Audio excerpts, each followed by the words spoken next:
केंद्र सरकार की धान खरीदी की पॉलिसी का जमकर विरोध हो रहा है।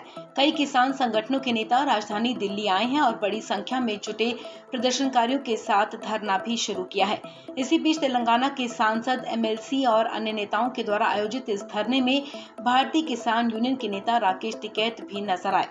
राकेश टिकैत के साथ ही धरने में तेलंगाना के मुख्यमंत्री के चंद्रशेखर राव भी नजर आए।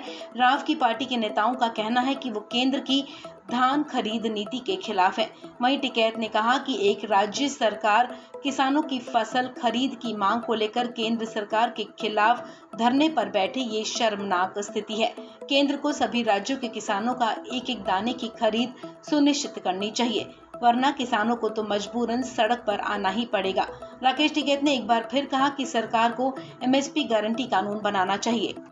देखो, मुख्यमंत्री का धन्यवाद हम देना चाहते हैं। वहाँ का जितना भी एमएलए हैं, जितने भी मेंबर पार्लियामेंट है, वे अपना किसानों के साथ में धान के इशू पे, अपनी फसलें बेचने के इशू पे वे भारत सरकार से लड़ाई लड़ने दिल्ली में आए हैं। तेलंगाना भवन में उन्होंने मीटिंग करी, अपनी फसलों के सवाल पाए। तो पूर्ण रूप से हम ऐसे मुख्यमंत्रियों का धन्यवाद करते हैं जो अपने स्टेट के किसानों के साथ में खड़े हुए हैं। लेकिन जैसे इनके स्टेट में एक राजनीति चल रही है, तो ये अपनी तरफ से कह रहे हैं कि केंद्र सरकार धान नहीं खरीद रही है, वहीं बीजेपी वहाँ के स्टेट की कह रही है कि ये धान नहीं खरीद रहे हैं। तो नहीं, ये थोड़ा खरीद देंगे धान, कोई स्टेट का सब्जेक्ट थोड़ा है।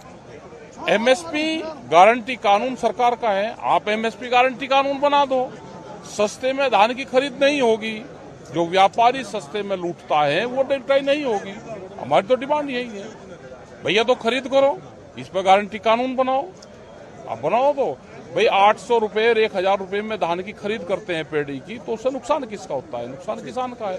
ठीक है, अभी मुख्यमंत्री केसीआर ने कहा कि 24 घंटे का एक अल्टीमेटम दिया गया है, जिसके बाद वो आगे का कदम उठाएंगे। तो क्या उसमें भी आपको कुछ जानकारी है? आप नहीं, हमें जानकारी नहीं। 24 घंटे होने दो, तो जो भी पॉलिसी होगी वो इनकी स्टेट पॉलिसी है, वो बताएंगे। क्या आप उसमें साथ? नहीं, मैं तो बाहर जा रहा, मैं अभी महाराष्ट्र जा रहा हूँ। भारतीय किसान यूनियन के नेता राकेश टिकैत ने सोमवार को कहा कि देश के किसानों की समस्याओं के समाधान के लिए बड़े किसान आंदोलन की जरूरत है, जिसकी सफलता के लिए विपक्षी दलों की एकजुटता जरूरी है। अपने संबोधन में टिकैत ने कहा कि किसानों के आंदोलन के लिए स्थान और तिथि की घोषणा जल्द ही कर दी जाएगी। उन्होंने कहा कि देश के किसानों की समस्याओं के समाधान के लिए विपक्षी दलों के मुख्यमंत्रियों की एक बैठक की जानी चाहिए और ठोस फैसला लिया जाना चाहिए। उन्होंने कहा कि सत्तारूढ़ दल का मुकाबला करने के लिए विपक्ष की मदद की जरूरत है और इस पर गंभीरता से विचार किया जाना चाहिए। किसान नेता ने कहा कि 13 महीने के आंदोलन के बाद किसानों की फसलों के एमएसपी के निर्धारण के लिए केंद्र सरकार ने एक समिति गठित करने की घोषणा की थी और बाद में संयुक्त किसान मोर्चा से इसके लिए 2-3 नाम मांगे गए थे। मोर्चा की तरफ से सरकार को पत्र भेजा गया और पूछा गया कि समिति में कितने लोग होंगे और उसकी शक्ति क्या होगी, लेकिन इसका अभी तक कोई जवाब नहीं मिला है। इस खबर में फिलहाल इतना ही। तमाम अपडेट्स के लिए आप बने रहें वन इंडिया हिंदी के साथ।